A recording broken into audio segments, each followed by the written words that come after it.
ফাইনালিস্টতে যদি ক্ষমতা অর্জন না হয় ফাইনাল বিশ্রাম থেকে শ্যাম পালন করতে হবে। রোজাই হচ্ছে তার যৌবনকে দমন করার মাধ্যম। ক্ষমতা নাই বিবাহ করতে পাবে না, ক্ষমতা নেই বিবাহ করতে পাবে না, ক্ষমতার নাম বিবাহ। এই যে মেয়ে রাস্তাঘাটে ঘুরছে কেন? তার বাপের ক্ষমতা নেই, এই জন্য ঘুরতে পারে না, অসম্ভব। এরই নাম কাপুরুষ, এরই নাম কাপুরুষ, এরই নাম কাপুরুষ। ক্ষমতা নাই বলেই মেয়ে আজকে এসেছে গার্মেন্টসে কাজ করতে। ক্ষমতা নেই বলেই আজকে মেয়ে রাস্তাঘাটে ঘুরে। ক্ষমতা নেই বলেই স্ত্রী ছোটবেলা পরে রাস্তাঘাটে ঘুরে। ক্ষমতা ভিন্ন জিনিস। দেশের সরকার কি করছে ওটা তুলে রাখেন, আপনি নিজেরটা দেখুন আপনার অবস্থা কি। বলছে না এরই নামই ক্ষমতা। যদি ক্ষমতা না থাকে বিবাহ করতে হবে না। মধ্যখানে আপনাকে দুটা কথা শোনাই, এরপরে আমি যাব সামনের দিকে। প্রথম কথা হচ্ছে আপনি বুঝতে পারছেন না ক্ষমতা কাকে বলে। বাপের নাম ক্ষমতা, বাপকে ক্ষমতা বলে। বাপ কাকে বলে? পিতা কাকে বলে? 1 মিনিট পিতা আগে দেখাই, তারপরে সামনে বাড়বো। আগে পিতা দেখাই, পিতা কাকে বলে। এটা আপনি পিস টিভিতে দেখেছেন, আমি অবগত। এটা আপনি একাধিক দিন মোবাইলে শুনেছেন, আমি অবগত। এরপরে আপনাকে আমি নতুন ভাবে দেখাতে চাই। আয়েশা রাদিয়াল্লাহু তাআলা আনহা বলেন, আমি সফর থেকে আসছিলাম, গলার হার হারিয়ে গেল, খুঁজে পায় না। জনগণ আটকা পড়লো, পানি নেই, অজু করতে পারে না, নামাজ সালাত আদায় করতে পারে না। জনগণ বড় বিপদে। জনগণ আমার আব্বাকে গিয়ে বলল, হালান্তা তালাম, আপনি কি জানেন আপনার মেয়ে কি ঘটিয়েছে?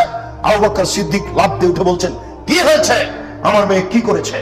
আপনার মেয়ে গলার হার হারিয়েছে, খুঁজে পাওয়া যায় না, যেতেও পারি না, পানিও নেই, অজু করতেও পারি না। এই কথা শুনে একবারে ক্ষেপে মেয়ের কাছে আসলেন। আয়েশা রাদিয়াল্লাহু তাআলা আনহা বলেন, ফালাকাদানি লাকদাতান শাদীদা। আবু বকর সিদ্দিক রাদিয়াল্লাহু তাআলা আনহু আমার কোমরের উপরে এত জোরে একটা কিল মারলেন। ওই সময় আমার স্বামী আমার উরুরানের উপরে মাথা দিয়ে না ঘুমালে আমি মায়ের কারণে দূরে সরে যেতাম। তিনি এত জোরে মারলেন, একটু যিনি মারলেন ইনি হচ্ছেন আবু বকর সিদ্দিক রাদিয়াল্লাহু তাআলা আনহু। সারা পৃথিবীবাসীর জেনে রাখা দরকার যে নবী রাসূল ব্যতীত সবচেয়ে দামি মানুষ হচ্ছেন আবু বকর সিদ্দিক রাদিয়াল্লাহু তাআলা। পৃথিবীবাসীর জেনে রাখা উচিত নবী রাসূল ব্যতীত পৃথিবীর সবচেয়ে দামি মানুষ হলেন আবু বকর সিদ্দিক রাদিয়াল্লাহু তাআলা আনহু। এরপরে জেনে রাখা উচিত মা হাওয়া থেকে নিয়ে কিয়ামত পর্যন্ত যত নারী এসেছে, যত নারী আছে, যত নারী আসবে, সবচেয়ে দামি মহিলা হচ্ছেন আয়েশা রাদিয়াল্লাহু তাআলা আনহা। যদি কেউ বলতে চাচ্ছেন সবার চেয়ে দামি হচ্ছেন খাদিজা, সর্বমূলে আলোচনার শেষ সিদ্ধান্ত ফাতেমার চেয়ে দামি মহিলা আয়েশা, মারিয়ামের চেয়ে দামি মহিলা আয়েশা, আসিয়ার চেয়ে দামি মহিলা আয়েশা, খাদিজার চেয়ে দামি মহিলা আয়েশা। মা হাওয়া থেকে নিয়ে কিয়ামত পর্যন্ত যত নারী এসেছে, যত নারী আছে, যত নারী আসবে, সবার চেয়ে দামি মহিলা হলেন আয়েশা রাদিয়াল্লাহু তাআলা আনহা।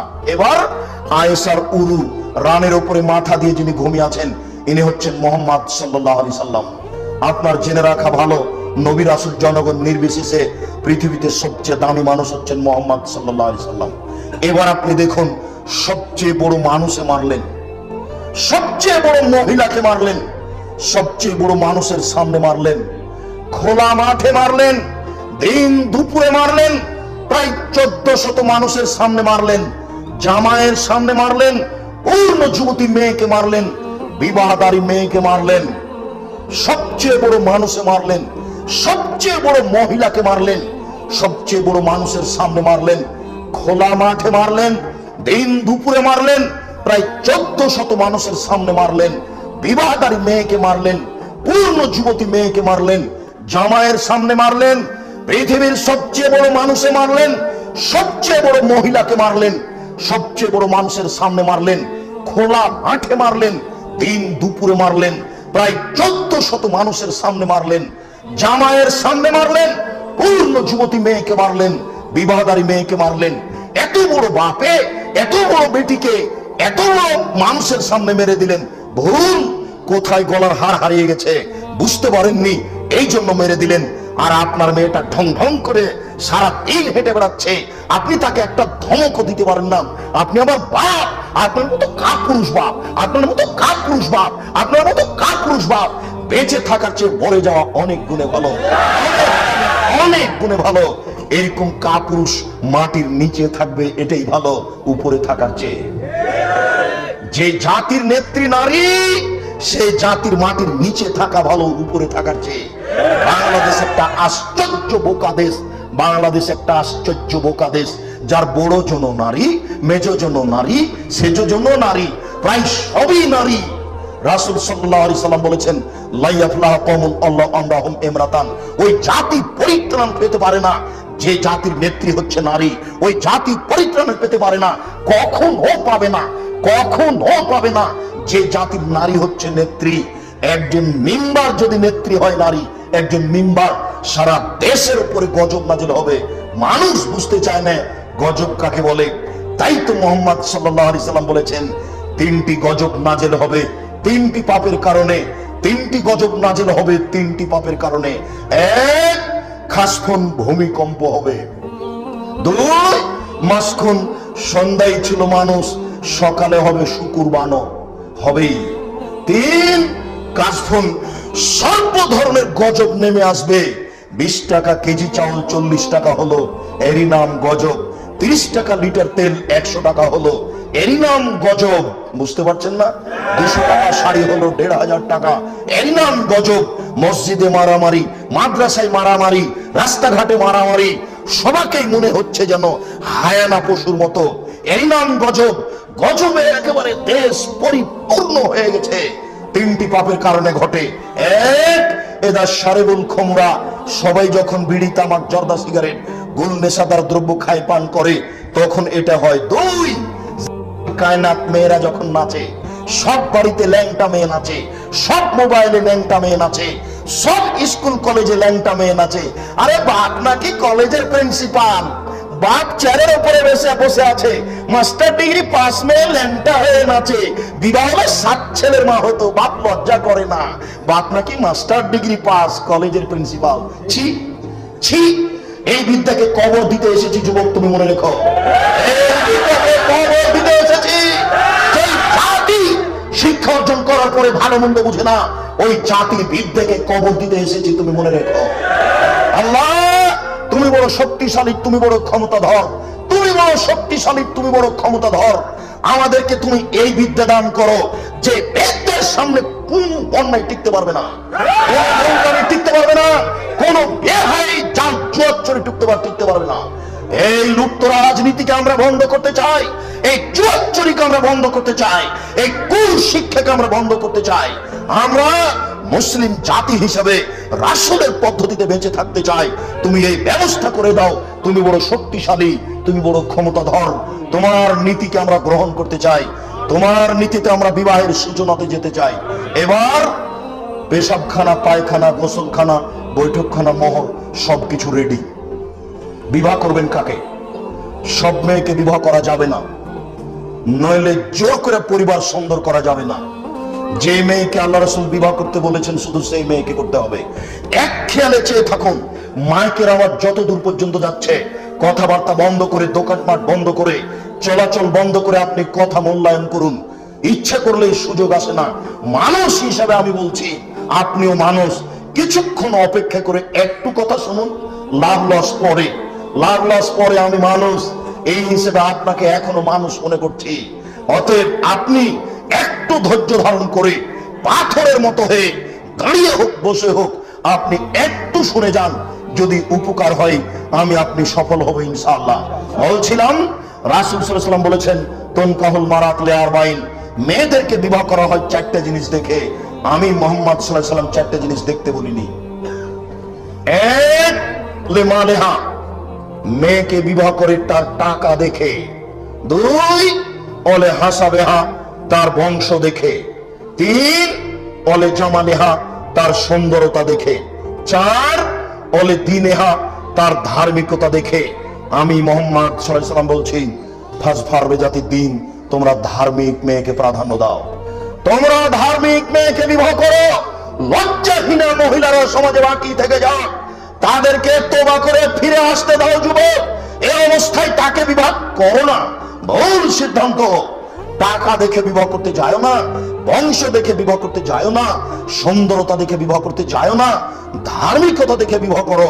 প্রায় যুবকই ভাবছে যে যে মেয়ে চাকরি করে তাকে বিবাহ করতে হবে। প্রায় যুবকই ভাবছে যে কালো মেয়েকে বিবাহ করা যাবে না। শোনো, ভুল বুঝেছো, তুমি ভুল বুঝেছো যুবক। তোমার সাথে আমার অনেক কথা আছে। শুধুমাত্র ধার্মিক মেয়েকে বিবাহ করো। এবার মেয়ে রেডি, মেয়ে পাওয়া গেছে একটা ধার্মিক মেয়ে। তোমার বন্ধু নিয়ে তুমি তাকে দেখতে যেতে পারো না, তুমি অশিক্ষিত যুবক। তোমার পিতা এই মেয়েকে দেখতে যেতে পারে না, তুমি নিজে যাও পিতার অনুমতি নিয়ে।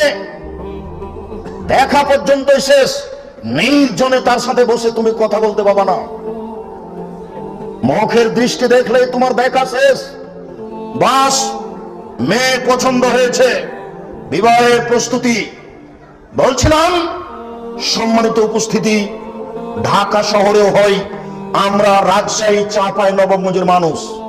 বিবাহের পূর্বে 3 দিন 4 দিন আগে চাঁপাই নবাবগঞ্জের ভাষায় থুবড়া হয়, অর্থাৎ যুবতী মেয়েরা গীত গায়, রং মাখামাখি করে।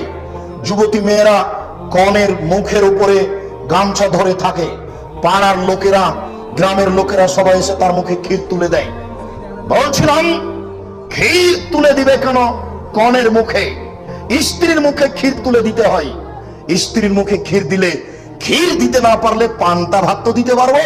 পান্তা ভাত দিলেও সাতকার সমান নাকি হবে। স্ত্রীর মুখে ক্ষীর তুলে দিতে হয়, কনের মুখে নয়।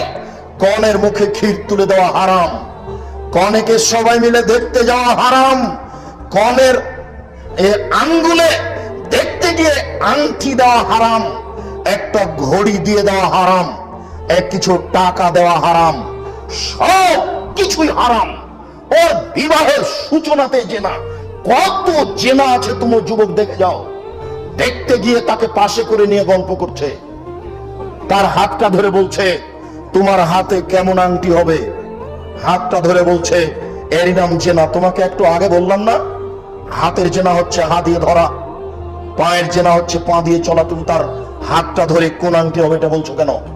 আংটি দেওয়া হারাম, ঘড়ি দেওয়া হারাম, টাকা দেওয়া হারাম, বন্ধু নিয়ে দেখতে যাওয়া হারাম, বাপ চাচা সবাই মিলে দেখতে যাবে হারাম। চাঁপাই নবাবগঞ্জের নীতিতে বউ বায়না হারাম, থুবড়া হারাম, ক্ষীরকাচি হারাম, বরন্তা হারাম, আমাটা হারাম, ব্যবহার দেওয়া হারাম, গরু ছাগল দেওয়া হারাম। টোটাল এই হারাম সম্পূর্ণরূপে হারাম। বলছিলাম, হলুদ মাখা, হলুদ কি মাখতেই হবে? জি না, বিবাহে হলুদ মাখতে হবে এই বিধান ইসলামে নেই। বিবাহে হলুদ মাখতে হবে এই বিধান ইসলামে নেই। বিবাহে হলুদ মাখতে হবে এই বিধান ইসলামে নেই। হলুদ মাখতে পারে, হলুদ মাখা হারাম নয়। হলুদ আজকেও মাখতে পারে, কালকেও মাখতে পারে, বিবাহের দিনও মাখতে পারে। হলুদ মাখুক, কে মাখাবে? তার মা মাখাবে, তার খালা মাখাবে, তার ফুফু মাখাবে, তার নানি মাখাবে, তার দাদি মাখাবে। তার ভাবি মাখাতে পারে না, তার বোন মাখাতে পারে না, খালাতো বোন ফুফাতো বোন মাখাতে পারে না। ভাবি, খালাতো বোন ফুফাতো বোন 3 দিন থেকে হলুদ মাখাচ্ছে। 3 দিন থেকে ভাবি আর বোনেরা এত কাছে হয়ে গেছে যে স্বামী স্ত্রীও অত কাছে হয় না। আমি মনে হয় কথাটা বুঝাতে পারলাম না। হলুদের বৈঠকে ভাবির সাথে এত মিশে গেছে, এটাই জেনা। যুবক, তুমি কি বুঝাতে চাচ্ছ? বিবাহের সূচনাতে জেনা করে তুমি পরিবার সুন্দর করতে চাও, তোমাকে কে বলে দিল? এটা কি কোনো খ্রিস্টানি নীতি? এটা কি কোনো ইহুদিদের নীতি? এটা কি কোনো হিন্দুদের নীতি? এটা হচ্ছে মুহাম্মদ সাল্লাল্লাহু আলাইহি সাল্লামের নীতি। মধ্যখানে তোমাকে একটু দেখায়, এটা মুহাম্মদ সাল্লাল্লাহু আলাইহি সাল্লামের নীতি। তোমাকে একটু দেখায়, একটু। সাফিয়া রাদিয়াল্লাহু তাআলা আনহা আল্লাহ রাসূলকে দেখতে এসেছেন, তিনি ছিলেন ইতিকাফে। আল্লাহ রাসূল মসজিদে ছিলেন ইতিকাফে। সাফিয়া দেখতে এসে দেখা শেষ হলে উঠে চলে যাচ্ছেন। আল্লাহ রাসূল উঠে যাচ্ছেন পিছনে পিছনে। ইতিমধ্যে 2 জন সাহাবী সাফিয়ার পিছনে পিছনে যাচ্ছে। তখন আল্লাহ রাসূল বলছেন, এই থামো, তোমরা সাফিয়ার পিছনে যাও না। তখন সাহাবীগণ বলছেন, আল্লাহ রাসূল, এটা কেমন হয়ে গেল? আমরা কি আপনার স্ত্রী সম্পর্কে কিছু ভাববো? আপনি কেন এই কথা বললেন? আর এটা কেমন হয়ে গেল? আমরা কি আপনার স্ত্রী সম্পর্কে ভাববো? আপনার স্ত্রী তো আমাদের মা। তখন আল্লাহ রাসূল বলছেন, এই শোনো, শয়তান খুব পাওয়ারফুল ব্যক্তি, শয়তান তোমাদের অন্তরে কিছু জাগাক এটা আমি চাইনি। সাফিয়া আগে আগে হাঁটবে আর তোমরা পিছনে পিছনে হাঁটবে, তখন তোমরা বলবে মনে মনে, সাফিয়ার পাটা একটু লম্বা, তাই না? সাফিয়া একটু সাইজে খাটো। মনে মনে ভাববে পিছনটা একটু কেমন মোটা সাইজের। তোমার অন্তরে শয়তান এইটুকু জাগাবে আমি চাই না, এই জন্য তুমি থেকে যাও। তুমি দেখলেই শয়তান তোমাকে জাগাবে, শয়তান তোমার অন্তরে জাগাবে পাওয়ারফুল ব্যক্তি। এই যুবক হোক কাপুরুষ অশিক্ষিত বলছে, ওই মেয়েটাও বলছে যে অত পর্দা ছাড়ো তো, মন ভালো থাকলেই ভালো। আরে পর্দা করে যারা তারাই তো জেনা করে। লজ্জাহীনা মহিলা, তুমি খালি থেকে ঈমান দেখাতে চাও? হ্যাঁ, আরে ভালো হলে বোরকা পরেই ভালো হতে হবে। বোরকা পরলে জেনা করতেও পারে, ও তো মানুষ, তাকে তোবা করতে হবে, তোমাকেও করতে হবে। তুমি ল্যাংটা হয়ে থেকে ভালো হতে চাও কি করে? শুনুন, মহিলারা তো ঘোরাফেরা বাইরে দূরের কথা, ওরা যেটা পোশাক পরে পায়জামা কামিজ, ওটা বাইরে শুকাতে দেওয়া ঠিক নয়। ওই পোশাক যেন পুরুষ দেখতে না পায়। যেমন একটা খুব চওড়া মোটা বড় পায়জামা সালোয়ার যদি এখানে শুকাতে দেওয়া থাকে, তাহলে আপনি দেখে বলবেন বাপরে মহিলাটা কত মোটা গো। তাহলে শয়তান এটা জাগালো। শয়তানের খুব পাওয়ারফুল ব্যক্তি শয়তান, এটা মানুষের অন্তরে জাগাতে পারে। এই জন্য এই পথ বন্ধ করতে হবে। জনাব, মহিলা কলেজে কেমনে পড়াবেন? কি দেখাতে চাচ্ছেন আপনি? তাহাজ্জুদ পড়ে জান্নাত কিনতে চাই 3 চিল্লে দিয়ে। শুনুন, হলুদ মাখা যায়, কোন ব্যক্তি ভাবির গায়ে হলুদ মাখাতে পারে না, কোন ভাবি দেবরের গায়ে হলুদ মাখাতে পারে না, চাচাতো বোন ফুফাতো বোন হলুদ মাখাতে পারে না। নারী তো দূরের কথা, নারী নারীর গায়ে হলুদ মাখাতে পারে না। নারী পুরুষের গায়ে হলুদ মাখাবে এটা বহু দূরের কথা। নারী নারীর গায়ে হলুদ মাখাতে পারে না। আজ থেকে নিয়ে 1450 বছর পূর্বে আল্লাহর নবী কঠোর ভাবে বলে গেছেন। তিনি বলেন, লা তুবাশিরুল মারাতু আল মারাতা, একজন মহিলা আর একজন মহিলার গায়ে হাত লাগাতে পারে না। একজন মহিলা আর একজন মহিলার গায়ে হাত লাগাতে পারে না। হাত লাগালে বুঝতে পারবে তার শরীর নরম না শক্ত।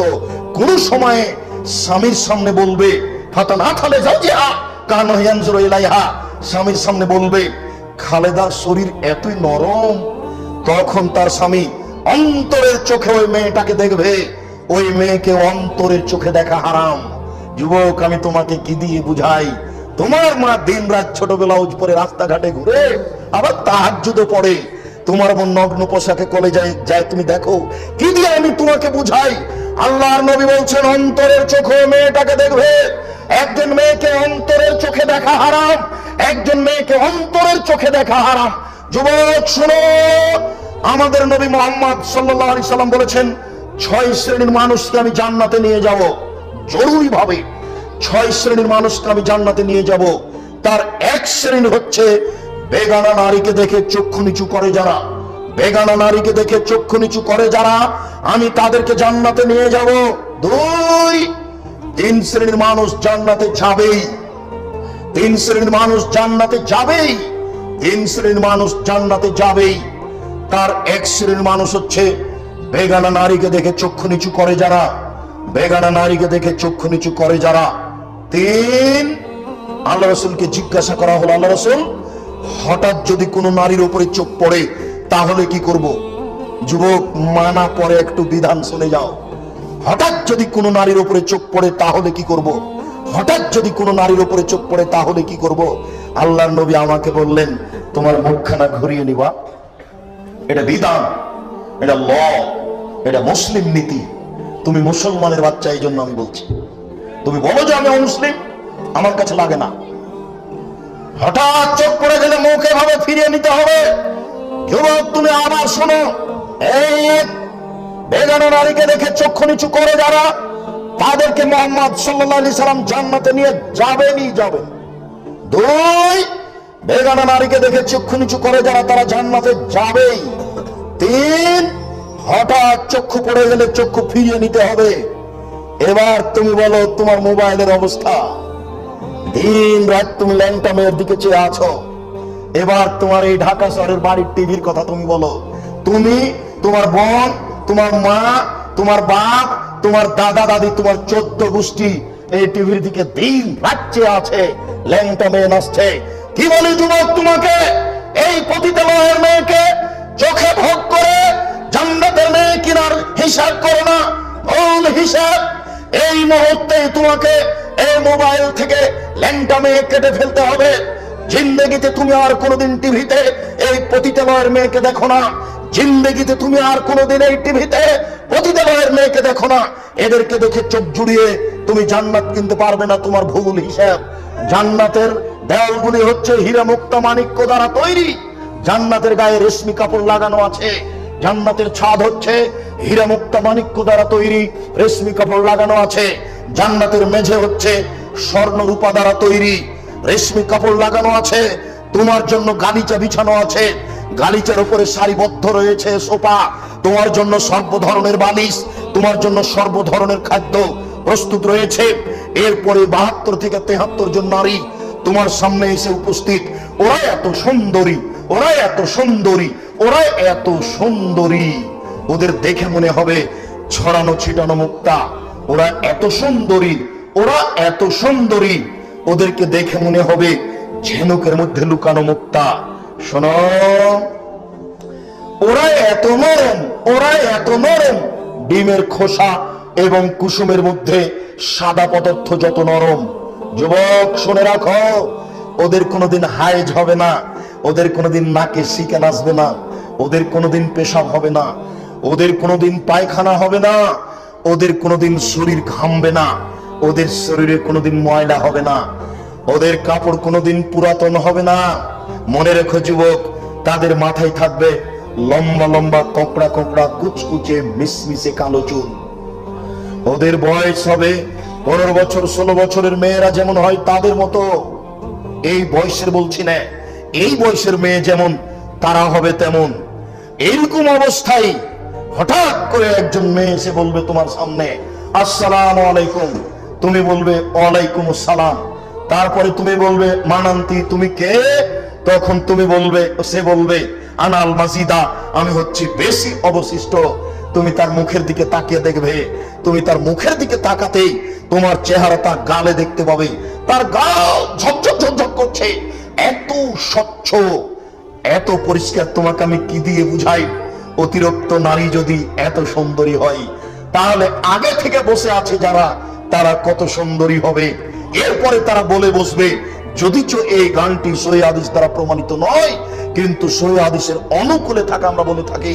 বলা আরম্ভ করবে, নানুল খালেদাতু ফালা নাবিদু অনানু নাইমাতু ফালা নাবাসু অনানু রাজিয়াতু ফালা নাসকাতু তুবা লিমান কানা লানা ওয়া কুন্না লাহু। पायल सन सन घुंघरे जम जम पंचे पंचे फेंकेंगी, पायल के साड़ी लाल कुमारी उसको बेहोस्तों को सजावेंगी, जैसे कबूतर लोटन लोटे वैसे लोटन लोटावेंगी। पायल सन सन घुंघरे जम जम पंचे पंचे फेंकेंगी, पायल के साड़ी लाल कुमारी उसको बेहोस्तों को सजावेंगी, जैसे कबूतर लोटन लोटे वैसे लोटन लोटावेंगी। স্বামী গো, আমরা চিরস্থায়ী রয়েছি, কখনো নষ্ট হব না। আমরা সর্বদা আপনাকে সন্তুষ্ট করে রাখবো, কখনো অসন্তুষ্ট করব না। আমরা হচ্ছে আপনার জন্য, আর আপনি হচ্ছেন আমাদের জন্য। যুবক, তুমি যদি এই নারীকে ভোগ করতে চাও, তাহলে জিন্দেগি তার এই পতিতালয়ের নারীকে মোবাইলে দেখো না। রাস্তাঘাট বন্ধ করো। ওই মেয়ে তোমার বোন, এদেরকে এইভাবে ভোগ করে জান্নাত কেনার চেষ্টা করো না। রাস্তাঘাট বন্ধ করেছে তোমার বোন, রাস্তাঘাট বন্ধ করেছে তোমার মা। ঢাকা শহরের অবস্থা এই যদি হয়, সারা পৃথিবীর অবস্থা কি? তুমি কি মনে করো জাহান্নাম বলতে নারী আর নারী? জাহান্নাম বলতে নারী আর নারী। শুনো, বর যদি কনের বাড়িতে হলুদ মাখতে আসে, কনে যদি বরের বাড়িতে হলুদ মাখতে যায়, তাহলে এই পরিবার হলো বন্য, এই পরিবার বর্বর, এই পরিবার অসভ্য, এই পরিবার অশিক্ষিত, এই পরিবার শিক্ষিত নয়। অসম্ভব, এটা হতে পারে না। বর কনের বাড়িতে হলুদ মাখতে যেতে পারে না। আপনি ক্ষমার দৃষ্টিতে দেখবেন, আপনার গায়ে লেগে যাচ্ছে, এটা আমি চাই না। আমি আপনার দিনী ভাই, এটা আপনি মনে করবেন। আমি চাচ্ছি জিন্দেগিতে পরিবারে আর কোনোদিন কোনো ছেলে কনের বাড়িতে হলুদ মাখতে যাবে না, কনে বরের বাড়িতে হলুদ মাখতে আসতে পারে না। একেবারেই হারাম। সূচনাতেই জেনা করে মুসলিম পরিবার সাজার চেষ্টা করো না। এই ঢাকা শহরের একজন এমপি আমাকে বলছে আমি খাঁটি আহলে হাদিস, আর তার পাশে একটা বাঘের মূর্তি, তার পাশে কি আছে? একটা বাঘের মূর্তি, আর আমাকে বলছে আমি খাঁটি আহলে হাদিস। বলো তুমি কি করতে হয়? এখন যদি এই পরিবার বলে আব্দুল রাজ্জাক সাহেব এইভাবে ভাষা ব্যবহার করছেন কেন, দুঃখিত, আমাকে মাফ করবেন, মরা পর্যন্ত আপনার কথা যেন স্মরণ থাকে। এই জন্য আমি চাচ্ছি আপনার কথাটা মরা পর্যন্ত স্মরণ থাক। বক্তব্য আপনাকে আমি ইসব জুলাইকার কাহিনী শোনাতে আসিনি, আমি কোন কেসা কাহিনী তাফসীর করতে আসিনি আপনার সামনে। রংপুর, দিনাজপুর, খুলনা, বাগেরহাট এইভাবে তাফসীর করার পরে বলবো যে এই আয়াতের তাফসীর করতে আরো 2 দিন লাগবে, এরকম বলতে রাজি নয়। মানে এতক্ষণ পর্যন্ত যা যা তাফসীর করেছে তা একটাও ঠিক নয়। এটা তো চাঁপাইনবাবগঞ্জের ভাষাতে বলে আজকে মুফাসসির বলেছে, এত বলেছে, বাপরে বাপ, খুব বললে পারে বাপের বেটা আছে। আরেকজন বলছে কি বললো, তখন বলছে সেই তো জি কি যে বললো। তার মানে এমনিতেই কাহিনী বলছিল, একটাও ধরে রাখার মতো কথা বলে। আপনি কষ্ট নেবেন কেন? আপনাকে তো আমি দিনী ভাই মনে করি। অতএব আপনি কথা স্মরণে রেখে দেন। আর আপনি বুঝেননি বক্তব্য কাকে বলে। এই যা খাতাবা, যখন আল্লাহ রাসূল বক্তব্য দিতেন, আমারা তাই না হু, দুই চোখ লাল হয়ে যেত, ওয়াস্তাদা গাজাবহু, রাগ বেশি হয়ে যেত, আনা সৌতহু, কণ্ঠ উঁচু হয়ে যেত, কান্নাহু মনজুর জায়েজ, যেন তিনি সৈন্যদলকে ধমক দেখাচ্ছেন। হলুদ মাখার দেশ, এবার বিবাহে যেতে হবে। ডুলি বিবি আমরা চাঁপাইনবাবগঞ্জে বলি, ডুলি বিবি মানে মেয়ে যায় বরের সাথে, মেয়ে বরের সাথে যাওয়া হারাম। আর আপনারা তো শহরে বসবাস করছেন, দেখেছেন বিবাহের বাড়িতে আপনার স্ত্রীকে যেতে দিবেন না। আপনি তো রাত দিন দেখছেন। যুবক, আল্লাহ রাসূল বলেছেন তুমি তোমার স্ত্রীর উপরে 5টা জিনিস দায়িত্ব পালন করো। 1, যে মানের খাবে সে মানের খাও। 2, যে মানের পড়ছে সে মানের পড়াও। 3, কখনো স্ত্রীকে কটু কথা বলো না। বলো না তোমার ঠোঁট মোটা। একবার ঠোঁট মোটা বললে 12 বছর মনে থাকবে, ওর বুদ্ধি কম। কখনো ভুলেও বলবেন না যে তোমার রং কালো। সব সময় বলবেন তুমি এত সুন্দরী, তুমি এত সুন্দরী, তোমার মতো সুন্দরী আমি নারী দেখি না। তাহলে দিন রাত আপনার সেবা করে দিতে প্রস্তুত। ভুলে কখনো আপনি নিন্দা করবেন না, ভুলে কখনো শ্বশুর শাশুড়ির নিন্দা করবেন না। এই জন্য বলেছি যৌতুক নিবা না যুবক, যৌতুক একেবারে হারাম। তোমার বাপের জমিদারি আছে, বড় ব্যবসা করো। টাকা কম আছে, কলা বিক্রি করে খাও। তার চেয়ে কম আছে, চকলেট বিক্রি করে খাও। টাকাই নাই, দিন মজুরি করে খাও। দিন মজুরি করে যদি খেতে না পারো, ভিক্ষা করে খাও। ভিক্ষা করে খাওয়া ভালো, অনেক অনেক অনেক গুণে ভালো যৌতুক নেওয়ার চেয়ে। যৌতুক নেওয়ার চেয়ে ভিক্ষা করে খাওয়া অনেক গুণে ভালো। ভিক্ষা করা কাজটি হচ্ছে অপছন্দ বৈধ কাজ। ভিক্ষা করা কাজটি হচ্ছে অপছন্দ বৈধ কাজ। আর যৌতুক নেওয়া একেবারেই হারাম। যৌতুক নেওয়া একেবারেই হারাম। যৌতুকের টাকা দিয়ে চাউল কিনে ভাত খেয়ে ইবাদত কবুল হবে না। প্রায় 4,500 এনজিও রয়েছে, কোন এনজিওতে চাকরি করে চাউল কিনে ভাত খেয়ে ইবাদত কবুল হবে না। নাপিতের ঘরের ভাড়া দিয়ে চাউল কিনে ভাত খেয়ে ইবাদত কবুল হবে না। কেন? নাপিত দাড়ি চাঁচে। নাপিতের ঘর ভাড়া নিয়ে ওই টাকা দিয়ে চাউল কিনে ভাত খেয়ে ইবাদত কবুল হবে না। শুধু ব্যাংকিং ব্যবস্থা রয়েছে, এখানে চাকরি করে ওই টাকা দিয়ে চাউল কিনে ভাত খেয়ে ইবাদত কবুল হবে না। বুঝা যায় না ব্যবসা বৈধ কি অবৈধ। ওই ব্যবসা করে ওই টাকা দিয়ে চাউল কিনে ভাত খেয়ে ইবাদত কবুল হবে না। বুঝা যায় না এই জমি বাপের কিনা। এই জমি দখল করে বাড়ি ভাড়া দিয়ে এই টাকা দিয়ে চাউল কিনে ভাত খেয়ে ইবাদত কবুল হবে না। ভুল সিদ্ধান্ত। মনে রেখো, যৌতুকের টাকা দিয়ে চাউল কিনে ভাত খেয়ে ইবাদত কবুল হবে না। আমাদের নবী মুহাম্মদ সাল্লাল্লাহু আলাইহি সাল্লাম বলেছেন, একটা লোক বিদেশে ছিল, বিদেশে থেকে বিপদে পড়ে হাত তুলে আল্লাহর কাছে প্রার্থনা করছে, আল্লাহ তুমি আমাকে বাঁচাও। দুঃখিত, মাতামু হারামুন, তার খাদ্য আছে হারাম। মাশরাবুহু হারামুন, তার পানি আছে হারাম। মালবাসুহু হারামুন, তার পোশাক আছে হারাম। গুজিয়া বিল হারামে, তার জীবিকা নির্বাহ হারাম। আন্না ইস্তাজাবু লাহু, তার দোয়া কি করে কবুল হতে পারে?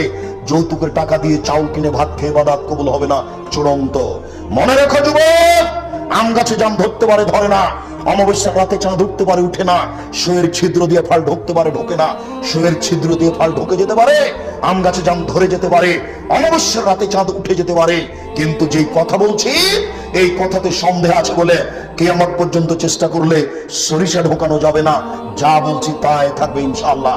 মনে রাখুন, জাতির যদি রাস্তাঘাট করে দিতে না পারি, জাতির যদি স্কুল কলেজ করে দিতে না পারি, জাতিকে চূড়ান্ত সঠিক ধর্ম দিতে পারবো ইনশাআল্লাহ। ধর্মের ব্যাপারে জাতিকে ফাঁকি দিয়ে পরকাল হারাতে রাজি নই। যুবক, বিবাহের নারী নিয়ে যাবা না, একেবারে হারাম। ওই বৈঠকে, খাওয়ার বৈঠকে নারী যাবে না, একেবারে হারাম। এবার বিবাহের বৈঠক বসেছে, মোহরের আলোচনা তোমার সাথে হবে। তোমার পিতাকে জিম্মেদারি দিলে তোমার পিতাও জিম্মেদারি নিতে পারে। মনে রাখুন, কথা শেষ। মেয়ের কাছে বিবাহ পড়ানো যাবে না, মেয়ের কাছে বিবাহ পড়ানো যাবে না, মেয়ের কাছে বিবাহ পড়ানো জায়েজ নয়।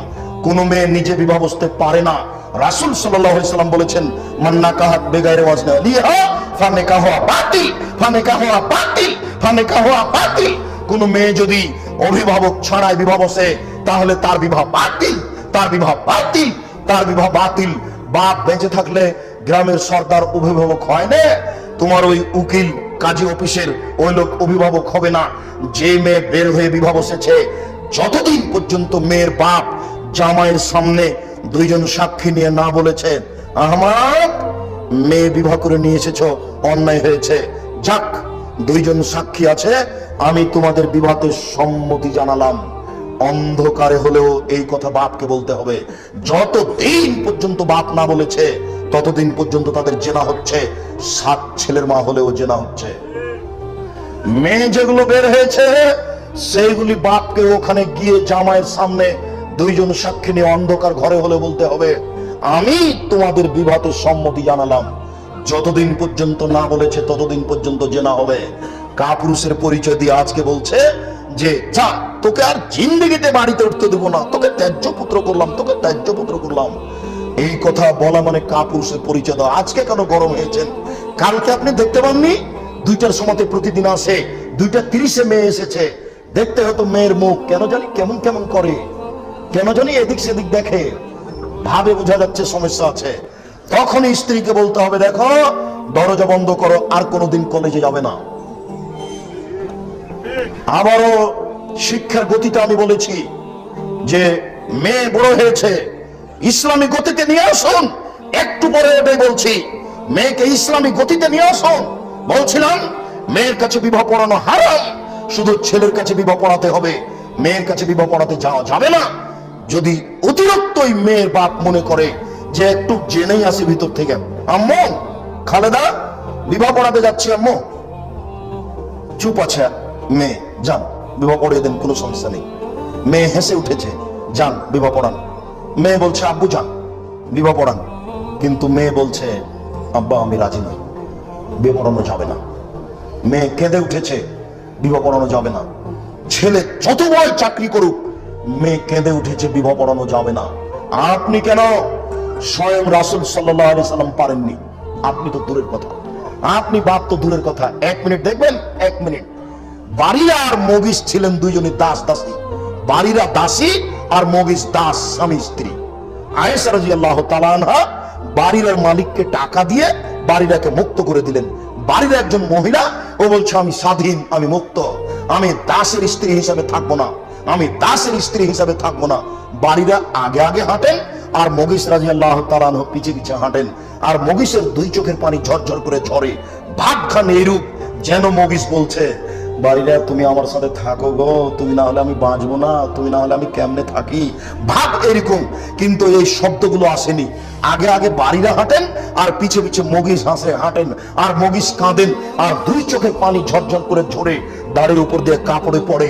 এই দৃশ্য দেখে আল্লাহ রাসূল বলছেন, বাড়িরা জি তুমি তোমার সাথে স্বামীর সাথে একটু থাকো না, তুমি তোমার স্বামীর সাথে থাকো। তখন বাড়িরা বলছেন, আপনি আমাকে আদেশ করছেন না পরামর্শ দিচ্ছেন কোনটা? যদি আপনি আমাকে আদেশ করেন মেনে নিলাম, কানা খোড়া আমি দেখবো না, চলতে পারে কি পারে এটা আমি দেখবো না, আদেশ করলে মেনে নিব। আপনি যদি পরামর্শ দেন তাহলে ভিন্ন। আপনি কি পরামর্শ দিচ্ছেন? তখন আল্লাহ রাসূল বলছেন, বাড়িরা উষাবরকে আমি তোমাকে পরামর্শ দিচ্ছি, আমি তোমাকে আদেশ করিনি, আমি তোমাকে পরামর্শ দিচ্ছি। তখন বাড়িরা বলছে আপনার পরামর্শ মানলাম না, আমি ওর ভাত খাবো না। কথাটা আমার বুঝতে পারলেন না? আপনাকে আমি কি দেখাতে চেয়েছি তা কি বুঝতে পেরেছেন? মুহাম্মদ সাল্লাল্লাহু আলাইহি সাল্লাম নিজে বিবাহ টিকাতে পারলেন না। বিবাহতে আদেশ চলে না, বিবাহ সম্মতিতে হয়। মেয়ে কেঁদে উঠেছে, বিবাহ পড়ানো যাবে না। মেয়ে নাকচ করেছে, বিবাহ পড়ানো যাবে না। মেয়ের অন্যের সাথে সম্পর্ক আছে, হারাম। আপনি ও কাজ করতে গেলেন কেন? মেয়েকে বুঝিয়ে ফিরিয়ে নিয়ে আসেন, না হলে ওই চোরটার সাথে বিবাহ দিয়ে দেন, এটাই ঠিক। আগে দেখেননি ওই চোরটার সাথে দিন রাত জেনা করে আপনার সুন্দরী টকটকে ঝকঝকে মেয়েটা ঢাকা বিশ্ববিদ্যালয়ের মাঠে, ওই একটা লোক ছেলেটা একবার কুচকুচে কালো, দেখতে খারাপ, দুনিয়ার বদ, সিগারেট খায়, দাড়ি চাঁচা আছে, প্যান্ট আছে টাকনুর নিচে, মদ খায়, হিরোইন খায়, তার সাথে আপনার সুন্দরী টকটকে মেয়েটা ঘুরে কয়দিন পরে বের হয়ে গেছে। তাই আপনি বলছেন তোকে ত্যায্যপুত্র করলাম, তোকে ত্যায্যপুত্র করলাম, তোকে জিন্দেগিতে নেব না, তোকে বাড়িতে উঠতে দিব না। কাপুরুষের পরিচয় দিচ্ছেন কেন? সেদিন আপনি দেখতে পাননি? আজকে মেয়ে বের হয়ে গেছে বা যেতে চাচ্ছে, হয় বুঝিয়ে নিয়েছেন, না হলে চোরটার সাথে বিবাহ দিয়ে দেন। দেরি করছেন আপনি। আজকে কেন রাগ দেখাচ্ছেন? এটা ভুল সিদ্ধান্ত। তাই একটু পরে বলছি, যা আগে হবে খুতবা, এরপর হবে 3টা আয়াত, তারপরে আপনি বলবেন আমার মেয়ে খালেদা এত টাকা নগদ, এত টাকা বাকিতে তোমার সাথে বিবাহ বন্ধনে আবদ্ধ হতে রাজি, তুমি তাকে স্ত্রী হিসাবে গ্রহণ করো। ও বলবে গ্রহণ করলাম। গুরুত্বপূর্ণ কথা 3বার বলা যায়। আমার মেয়ে খালেদা এত টাকা নগদ, এত টাকা বাকিতে তোমার সাথে বিবাহ বন্ধনে আবদ্ধ হতে রাজি, তুমি তাকে স্ত্রী হিসেবে গ্রহণ করো। ও বলবে কাবিল, তো গ্রহণ করলাম। আমার মেয়ে খালেদা 3 লক্ষ নগদ, 5 লক্ষ বাকি, মোট 8 লক্ষ টাকার বিনিময়ে তোমার সাথে বিবাহ বন্ধনে আবদ্ধ হতে রাজি, তুমি তাকে স্ত্রী হিসেবে গ্রহণ করো। ও বলবে গ্রহণ করলাম। এর নাম বিবাহ। বিবাহ হয়ে গেছে। এরপরে পিতা বা মুরব্বী বলবেন আমরা তোমাদের দাম্পত্য জীবনের জন্য আল্লাহর কাছে দোয়া করি, আল্লাহ তোমাদের দাম্পত্য জীবন সুখী করুক, আল্লাহুম্মা আমিন। এরপরে বলবেন বারাকাল্লাহু লাকা ওয়া আলাইকা ওয়া জামা বাইনাকুমা ফি খায়র, বারাকাল্লাহু লাকা ওয়া আলাইকা ওয়া জামা বাইনাকুমা ফি খায়র, বারাকাল্লাহু ওয়া আলাইকা ওয়া জামা বাইনাকুমা ফি খায়র। এরপরে বলবেন সুবহানাকা আল্লাহুম্মা ওয়া বিহামদিকা আশহাদু আল্লা ইলাহা ইল্লা আনতা আস্তাগফিরুকা ওয়া আতুবু ইলাইক। বিবাহের বৈঠক শেষ। বর এখন তুমি দাঁড়িয়ে বলতে পারবে না অলিমার দাওয়াত, সাবধান। এখন তুমি বলতে পারবা না যে আপনারা একটু মিঠাই খেয়ে যান। এখন তোমার একটা কাজ আছে, সেটা হলো এই, তোমার আব্বা আর তুমি 50 জন লোক নিয়ে এসেছো তোমার শ্বশুর বাড়িতে মেয়েটাকে বিবাহ করার জন্য। মেয়ের বাপের 1টা টাকা খরচ হবে বিবাহতে, এটা শরীয়তে বোঝা যায় না। আমি মনে হয় বুঝাতে পারলাম না। মেয়ের পিতার 1টা টাকা খরচ হবে বিবাহতে, এটা বোঝা যায় না। অতএব চুপে চুপে 50,000 টাকা বা 1 লাখ টাকা শ্বশুরের হাতে গোপনে দেখলো, আব্বা এটা খরচ হিসেবে ব্যবহার করিয়ে পারবো না। কাপুরুষ, তুমি যৌতুক নিলে কেন? যৌতুক নিয়েছো কেন? এতজন মানুষ যেখানে খেতে এসেছ, তো এই খাওয়া খরচ তো আল্লাহ রসুলের পক্ষ থেকে বোঝা যায় না। কথা মনে হয় আমার বুঝতে পারলেন না। তোমার পিতা মেয়ে নিয়ে যাক, খাওয়া হবে তোমার আব্বার বাড়িতে, ওর নাম অলিমা। তোমার পিতা ঢাকা শহরের ধনী মানুষ, কোটি টাকার মালিক, সারা মিরপুরের মানুষকে দাওয়াত দিবে, সমস্ত হোটেল ফ্রি, এদেশের সমস্ত লোক খাবে। তোমার বাপ কিসের ধনী? উসমান রাদিয়াল্লাহু তাআলা আনহুর মতো ধনী নয়। একদিন সকাল আল্লাহ রাসূল বলছেন 400 কিলোমিটার পথ পায়ে হেঁটে যুদ্ধ করতে যেতে হবে, কে কত টাকা দান করতে পারে? আবু বকর উমর রাদিয়াল্লাহু তাআলা আনহু বলেন আমার অর্থ সম্পদের অর্ধেক দিলাম। আবু বকর সিদ্দিক রাদিয়াল্লাহু তাআলা আনহু বলেন আল্লাহ রাসূল আপনাকে আর আল্লাহকে বাড়িতে রেখে সবই দিলাম, কিছুই নাই বাড়িতে, 2 টাকা হবে মনে হয় 1 টাকা। কথার গতি এমন, কিয়ামত পর্যন্ত এই কথাকে ডিঙ্গিয়ে যাওয়ার মতো মানুষ জন্ম নিবে না, মানে বুদ্ধি নেই। আবু বকর সিদ্দিক রাদিয়াল্লাহু তাআলা বুদ্ধি শেষ করে দিয়েছেন পৃথিবীর মানুষের। এখন উসমান রাদিয়াল্লাহু তাআলা বলছেন আল্লাহ রাসূল যত লোক তাবুকের যুদ্ধে যাবে সমস্ত লোকের অর্ধেকের খাওয়া খরচ, যাতায়াত খরচ আমি উসমান দেব। লোক সংখ্যা ছিল 30,000, মানে 15,000 লোককে তিনি 15,000 ওট দিবেন। 15,000 লোকের 3 মাসের খাওয়া খরচ দিবেন। এর নাম ধনী? কি 2 টাকার মালিক হয়ে অহংকার করে বেড়াও? একই বলে ধনী? বৈধ টাকায় ব্যবসা করে কোটি টাকার মালিক হও যুবক, আর এরকম উসমানের মতো খরচ করো। দেশের প্রধানমন্ত্রীকে যদি বলা হয় 15,000 মানুষকে 3 মাস লালন পালন করতে হবে, রাজি হবে না। কথাটা বুঝতে পারেননি? দেখেন, এর নাম ধনী। তোমার পিতা মিরপুরের ধনী মানুষ, ওয়ালিমাতে সারা এলাকার লোককে খাওয়াবে, এটা হলো খাওয়ার পালা। এবার চলেন যাই, বাসর ঘর সাজাতে হবে। বাসর ঘর যদি ভাবি সাজাই, সূচনাতেই জেনা। বাসর ঘর যদি খালাতো বোন ফুফাতো বোন সাজাই, সূচনাতেই যে না এই পরিবার সুন্দর পরিবার হওয়ার কোনো প্রশ্নই আসে না। বাসর ঘর সাজাতে হবে, কে সাজাবে? মা, খালা, ফুফু, দাদি, নানি। আয়েশা রাদিয়াল্লাহু তাআলা আনহা বলেন, আমি আমার বান্ধবীকে নিয়ে দোলনাতে খেলাচ্ছিলাম। দোলনার মাঝামাঝিতে রশি বাঁধা আছে, একদিকে কিছু বান্ধবী, একদিকে কিছু বান্ধবী, একদিক উঁচু হলে একদিক নিচু হয়। এই দোলনায় ছিলাম। আমার মা আমাকে চিৎকার করে ডাকলেন, আয়েশা। আমি দৌড় দিয়ে আসলাম। আমার শরীরে কিছু ধুলোবালি লেগেছিল, এইগুলো তিনি মুছে দিয়ে ধুয়ে দিয়ে একটা ঘরে নিয়ে গেলেন। দেখি সেখানে আনসারীদের মহিলা। ব্যাপারটা কি আমি বুঝতে পারলাম না। তারা আমাকে সুন্দরী করে সাজালো, তবে তিনি বলেননি যে কি দিয়ে সাজালো। শুনুন, বিউটি পার্লারে যা কিছু আছে সব দিয়ে আপনি আপনার স্ত্রীকে সাজাতে পারেন। সাজাতে হবে এ কথাই ঠিক, তবে আপনার স্ত্রী বিউটি পার্লারে ঢুকতে পাবে না, ওখানে ঢোকা হারাম। ওই দায়ুষ মেয়ের কাছে, ওই মহিলার কাছে আপনার স্ত্রী এইভাবে হাত খুলতে পাবে না, এভাবে পা খুলতে পাবে না, এইভাবে কপালে টিপ দেওয়াতে হারামি, এভাবে সৌন্দর্য গ্রহণ করতে পাবে না। ওখানে যা একেবারে হারাম। অতএব ওখানে যা আছে সবই ব্যবহার করবে, তবে নখে নেইল পালিশ দিতে পাবে না। নখে নেইল পালিশ দেওয়া হচ্ছে ইহুদি খ্রিস্টানদের পতিতালয়ের মেয়েদের বৈশিষ্ট্য। নখে নেইল পালিশ দেওয়া হচ্ছে ইহুদি খ্রিস্টানদের পতিতালয়ের মেয়েদের বৈশিষ্ট্য। নখে নেইল পালিশ দেওয়া ইহুদি খ্রিস্টানদের পতিতালয়ের মেয়েদের বৈশিষ্ট্য। নেইল পালিশ মোটা হলে পানি ঢুকবে না, অজু হবে না, এই কথা মিথ্যা। এগুলো কোনো কথা নেই, এটা হচ্ছে ওদের বৈশিষ্ট্য, এই জন্য হারাম। আপনার স্ত্রী, আপনার মেয়ে নখে মেহেদি দিবে, হাতের নখে তো দিবেই, পায়ের নখে দিতে হবে, দিতে বাধ্য। হাতের নখে তো দিতে হবেই, পায়ের নখে দিতে হবে, দিতে বাধ্য। বাধ্য কেন? রাসূল সাল্লাল্লাহু আলাইহি ওয়াসাল্লামের হাতে একজন মহিলা একটা পত্র দিল। আল্লাহ রাসূল পত্রটা হাতে নিয়ে বলছেন, আয়াতুল্লাহ ছিল না মেমরা, এই হাত নারীর না পুরুষের? তার মানে হাতের তিনি নিন্দা করলেন। এ হাত নারীর না পুরুষের? তার মানে তিনি হাতের নিন্দা করলেন। কেন? ওই হাতে মেহেদি দেওয়া ছিল না। পুরুষ মানে হাতে মেহেদি থাকবে না, নারী মানে হাতে মেহেদি থাকবে। পুরুষ মানে হাতে মেহেদি থাকবে না, নারী মানে হাতে মেহেদি থাকবে। যুবক, মধ্যেখানে আর একটা কথা মাথায় এসে বারবার কাজ করছে, সেটা হচ্ছে নবীগণ বলেছেন মুসলমানের বৈশিষ্ট্য 10টি। নবীগণ বলেছেন নবীগণের বৈশিষ্ট্য 10টি। এক, দাড়ি বড় করতে হবে, চেঁচে ফেলা হারাম, ছোট করা হারাম। 2, কাসু সারিফ, মোচ কেটে ফেলতে হবে, চেঁচে ফেলা বেদাত, চেঁচে ফেলা যাবে না, কেটে ফেলতে হবে। 3, বগলের লোম উঠিয়ে ফেলতে হবে, অভ্যাসী হতে হবে। নারী পুরুষ একই হুকুম, ধীরে ধীরে অভ্যাসী হতে হবে, উঠিয়ে ফেলতে হবে। 4, আপনার ওই হালাকুল আনাত, নিচের লোম পরিষ্কার করতে হবে, ঊর্ধ্বে টাইম 40 দিন। পুরুষ নারী একই হুকুম, পুরুষ নারী একই হুকুম, ঊর্ধ্বে টাইম 40 দিন। 40 দিন পার হলে নারী পুরুষ গুনাহগার হতে পারে। কিভাবে পরিষ্কার করবে সেটা তাদের ব্যাপার, ব্যক্তিগত ব্যাপার, যে কোনো ভাবে সম্ভব।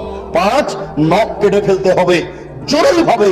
কোন মেয়ের নখ বড় থাকবে না, যদি থাকে নির্ঘাত বলতে হবে এই মেয়ে অশিক্ষিতা।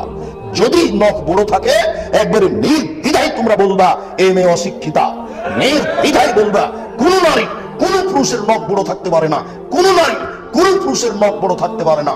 বলছিলাম সম্মানিত দিনী ভাই, না হাতের নখে তো মেহেদি দিতে হবেই, পায়ের নখেও মেহেদি দিতে হবে। থামেন। আমরা বুদ্ধি হওয়ার পরে শুনেছি যে আল্লাহ রাসূল দাড়িতে মেহেদি দিয়েছিলেন, এই জন্য পায়ের নখে মেহেদি দেওয়া যায় না। ওহো, যদি তাই হয় তাহলে আল্লাহ রাসূল বলেছেন ঋতুবতী মহিলা যখন ঋতু থেকে গোসল করে পবিত্র হবে, হায়েজওয়ালা মহিলা যখন হায়েজ থেকে গোসল করে পবিত্র হবে, তখন লজ্জা স্থানে আতর ব্যবহার করবে। ঋতুবতী মহিলা যখন ঋতু থেকে গোসল করে পবিত্র হবে, তখন লজ্জা স্থানে আতর ব্যবহার করবে। আল্লাহ রাসূল আতর যে দাড়িতে লাগিয়েছেন এবার, তার মানে এ কথাও মিথ্যা, ও কথাও মিথ্যা। গোসল করার পরে আতর ব্যবহার করবে, ওটা তাদের বিধান। আতর দাড়িতে আল্লাহ রাসূল ব্যবহার করেছেন, এটা আপনার বিধান। আল্লাহ রাসূল পাকাচ্চ দাড়িতে মেহেদি ব্যবহার করেছেন, এটা পুরুষের জরুরি বিধান। একটার সাথে আর একটা লাগালেন কেন? এইগুলো লাগানো হচ্ছে মিথ্যা কাজ। শুনুন, কপালে টিপ দেওয়া হারাম। হিন্দু মেয়েদেরকে বিবাহ করার 10টি পদ্ধতি রয়েছে, তার একটি পদ্ধতির নাম হচ্ছে রাক্ষসী বিবাহ। হিন্দু মেয়ের বাপ বিবাহ দিবে না, ছেলেটা জোর করে বিবাহ করবে। জোর করে যদি কপালে টিপ দিতে পারে তাহলে বিবাহ হয়ে গেল। কপালে টিপ দেওয়া হিন্দুদের নীতি, কপালে টিপ দেওয়া হিন্দুদের নীতি। এই জন্য আপনার স্ত্রী আপনার মেয়ে কপালে টিপ দিতে পাবে না। বলছিলাম বিউটি পার্লারে যা কিছু আছে সব দিয়ে আপনার স্ত্রীকে সাজাতে হবে, এই কথাই ঠিক। রাসূল সাল্লাল্লাহু আলাইহি ওয়াসাল্লাম বললেন, রাস্তায় তুমি হাঁটছিলে, একটা মেয়ে চোখে পড়লো, তুমি বাড়ি ফিরে আসো তোমার স্ত্রীর কাছে, তাহলে অন্তরে যেটা জেগেছে সেটা দূর হয়ে যাবে। এবার বাড়িতে এসে দেখছেন আপনার স্ত্রী কালি মেখে আছে, অসুন্দর হয়ে আছে, বলেন তো তাহলে রাস্তায় যেটা দেখেছেন এটা কমবে না বাড়বে? এটা বাড়বে। এই জন্য স্ত্রীকে সাজিয়ে রাখতে হয়। রাজশাহী চাঁপাই নবগঞ্জে বলে, সাজালে কুজালে হয় নারী, আর লিপলে পুছলে হয় বাড়ি। লিপলে পুছলে হয় বাড়ি, আর সাজালে কুজালে হয় নারী। নারীকে স্ত্রীকে সাজিয়ে রাখতে হবে, এটাই জরুরি। যার যতটুকু সম্ভব সাজিয়ে রাখতে হবে, এটাই জরুরি। বাসর ঘরে স্ত্রীকে সাজাতে হবে, মিঠাইয়ের ব্যবস্থা থাকবে, এরপরে মাথায় হাত দিয়ে দোয়া পড়তে হবে, এরপরে 2 রাকাত সালাত আদায় করতে হবে, এরপরে দোয়া হবে, এরপরে পারিবারিক জীবনে যেতে হবে, দাম্পত্য জীবনে। রাসূল সাল্লাল্লাহু আলাইহি সাল্লাম বলেন, এটা আতা আহাদুকুম আহলাহু, যখন তোমাদের কোনো ব্যক্তি তার পরিবারের কাছে যাবে, খালি একুল সেজন্য বলে বিসমিল্লাহি আল্লাহুম্মা জান্নিবনা শাইতান ওয়া জান্নিবি শাইতান মা রাযাকতানা। হে আল্লাহ, তুমি আমাকে আর আমার স্ত্রীকে শয়তান থেকে রক্ষা করো। আমাদের জীবনে যদি কোনো সাংসারিক জীবনে যদি কোনো সন্তান দান করো, তাহলে তুমি শয়তান থেকে রক্ষা করো। আর প্রথমে মাথায় হাত দিয়ে দোয়া পড়েছেন, আল্লাহুম্মা ইন্নী আসআলুকা খায়রাহা ওয়া খায়রা মা জাবালতাহা আলাইহি ওয়া আউযুবিকা মিন শাররিহা ওয়া শাররি মা জাবালতাহা আলাইহি। এরপরে এই দোয়া পড়লেন, কাল হয়ে গেল, বিশাল খাওয়ার ব্যবস্থা, এর নাম অলিমা। দিন যায় রাত্রি যায়, দিন যায় রাত্রি যায়, দিন যায় রাত্রি যায়, পেটে বাচ্চা আসলো। দিন রাত দুইজনকে বলতে হবে, রব্বি হাবলি মিন লাদুনকা যুরিয়াতান তাইয়্যিব, আল্লাহ একটা সুসন্তান দাও, আল্লাহ একটা সুসন্তান দাও। জাকারিয়া বলছেন, জাকারিয়া আলাইহিস সালাম আল্লাহকে, প্রতিপালক, আমার তো মাথার চুল পেকে গেছে, আমার হাড্ডি তো দুর্বল হয়ে গেছে, আমি তো একেবারে বৃদ্ধ মানুষ, আমার স্ত্রী বন্ধা, কি করে বাচ্চা হতে পারে? আর তোমার কাছে দোয়া করলে নিরাশা হয় না, তো আমি দোয়া করছি, দেও বাচ্চা, আপনি দোয়া শুরু করুন। এরপরে বাচ্চা প্রসব হলো। শুনুন, বাচ্চা প্রসব হওয়ার সাথে সাথে ডান কানে আজান, বাম কানে একামাত, এটা বেদাত, এটা করবেন না। বাচ্চার পাশে আজান দিবেন, আজান জোরে দিতে হবে, এটা নয়। হায়ালাস সালাহ হায়ালাল ফালাহ ছেড়ে দিতে হবে, এটা নয়। বাইরে দিতে হবে, এটা নয়। মা হোক, চাচি হোক, খালা হোক, ফুফা হোক, দাদা হোক, দাদি হোক, নানা হোক, নানি হোক, যে হোক, আজান দিল। এরপরে একজন জ্ঞানী গুণী পরহেজগার মানুষের কাছে নিয়ে যাবেন, চাচা আমার বাচ্চারা একটু তাহনিক করে দেন, দোয়া করে দেন। ছেলে মেয়ের জন্য মুরব্বির কাছে, আলেম ওলামার কাছে দোয়া নিতে হয়। এবার চাচা বা চাচি বা কোনো পরহেজগার মানুষ একটা খেজুর দাঁতে খুব ভালো করে চাবিয়ে বাচ্চার মুখের ভিতর দিকে দিয়ে দিবে, এর নাম তাহনিক। এরপরে দোয়া দিয়ে দিবে, আইজাকুমুল্লাহ বিকালিমাতিল্লাহি তাম্মা মিন কুল্লি শাইতানিন হাম্মা ওয়া মিন কুল্লি আইনিন লাম্মা। এরপরেও আনাস রাদিয়াল্লাহু তাআলা আনহু বলেন, আমার মা একটা চাদর 2 টুকরা করে অর্ধেক পরালেন, অর্ধেক গায়ে দিলেন, রাসূলের কাছে নিয়ে গেলেন। রাসূলের কাছে নিয়ে গিয়ে বলছে, হাজা খোয়াইদেম কাফাদুল্লাহু, এই যে আনাস আপনার ছোট খাদেম, আপনি তার জন্য দোয়া করেন। তখন আল্লাহ রাসূল বললেন, আল্লাহুম্মা আকসির মালাহু ওয়ালাদাহু ওয়া আতিল উমরাহু ওয়াগফির লাহু ওয়ারহামহু ওয়া বারিক লাহু ফিমা রাযাকতাহু। আল্লাহ তুমি আনাসকে দীর্ঘজীবী করো, তার ছেলে মেয়ে টাকা পয়সা বেশি করে দাও, তাকে ক্ষমা করো, তার প্রতি দয়া করো, তাকে যে রুজি দিয়েছো তাতে তুমি বরকত দাও। এ দেখেন, একেবারে খেয়াল করে থাকবেন, মুরব্বিদের কাছে, আলেম ওলামার কাছে বাচ্চার জন্য দোয়া নিবেন। দিন যায় রাত্রি যায়, যতবার বাচ্চা আপনার স্ত্রীর দুধের বোঠাতে মুখ লাগাচ্ছে, ততবার আপনার স্ত্রীকে বিসমিল্লাহ বলতে হবে। আপনার স্ত্রী যদি বিসমিল্লাহ না বলে, তাহলে এই দুধ বাচ্চাও খাবে। খুব সাবধান।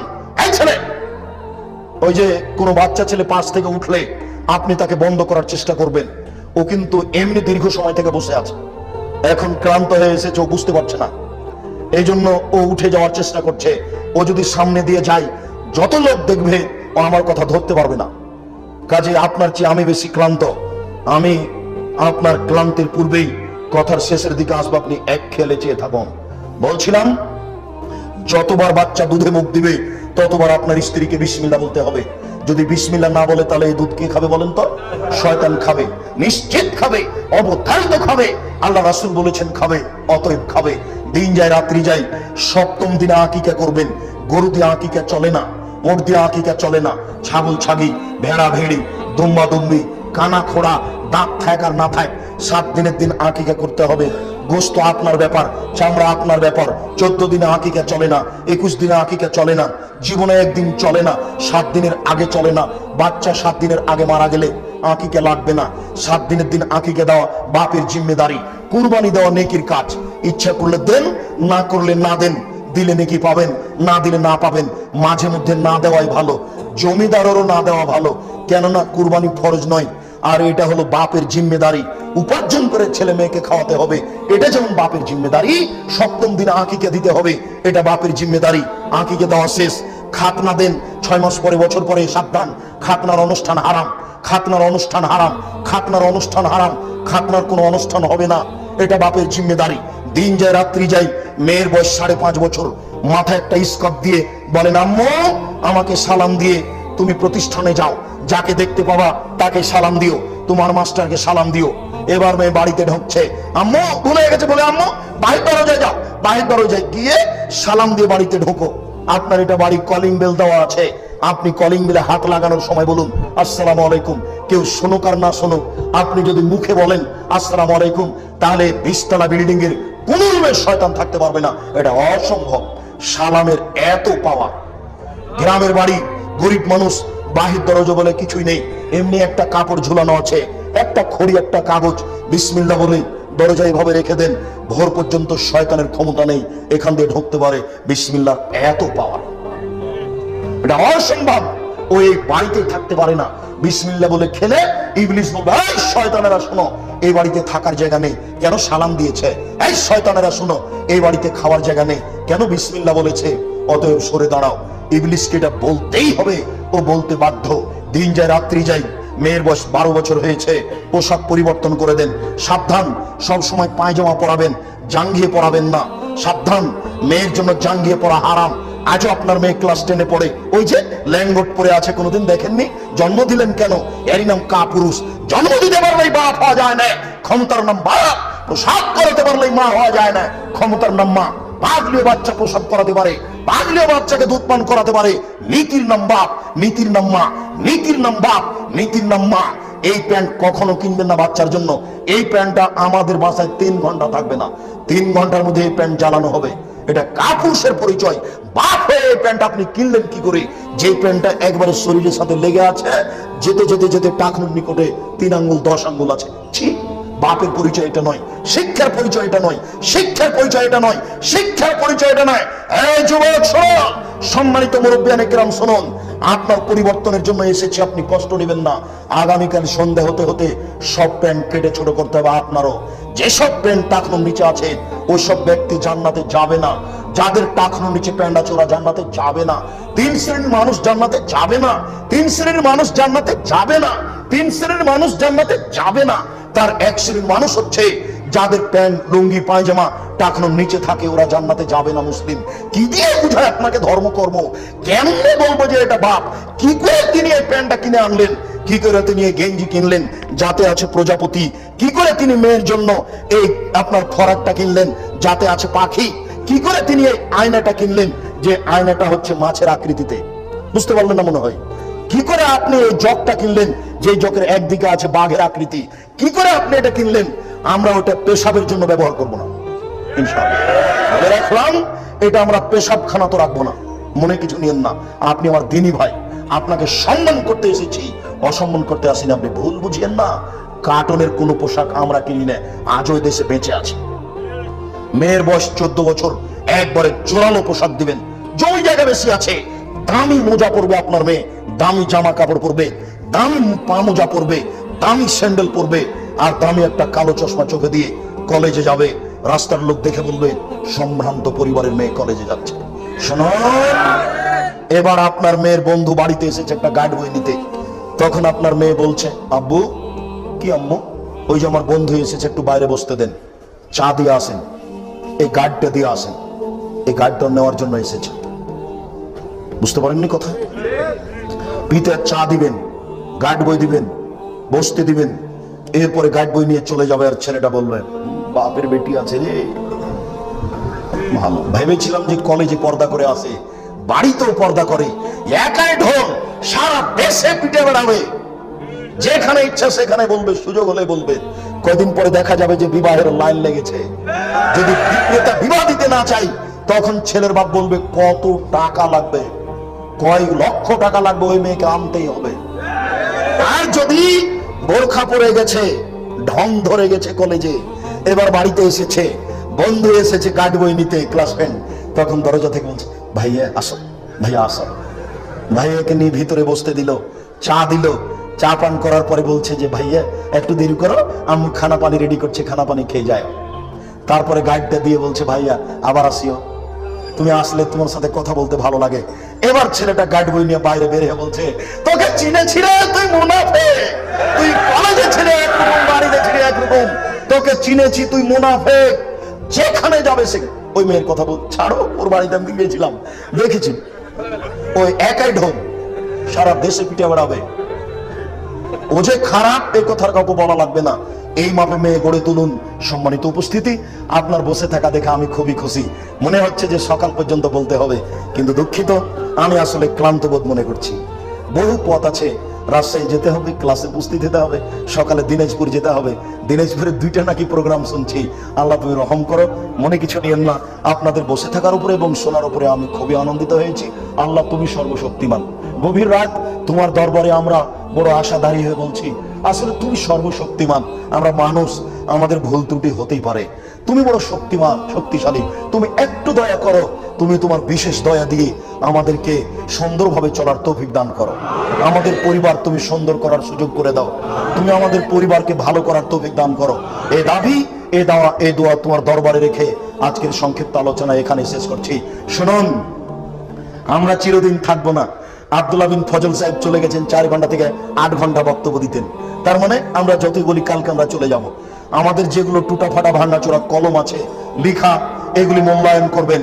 বিশেষভাবে এখন যে বইটা নতুন বের হয়েছে, উপদেশ, আমার জীবনে যা আমি বলেছি মোটামুটি এই বইয়ে আছে। উপদেশ বইটা আপনার 120 টাকা সম্ভবত নিবে। এটা আপনি নিয়ে যান, স্টেজে আছে বা পিছনে আছে, সংগ্রহ না করে কেউ যাবেন না। আর তাফসিরের বইটা নিয়ে যাবেন, তাওজিহুল কোরআন। অন্যান্য বই কে বড় লাভবান, কে বড় ক্ষতিগ্রস্ত আদর্শ নারী পরিবার, সেগুলি সংগ্রহ করুন। এখানে আছে সকল দিনই ভাই বোনকে।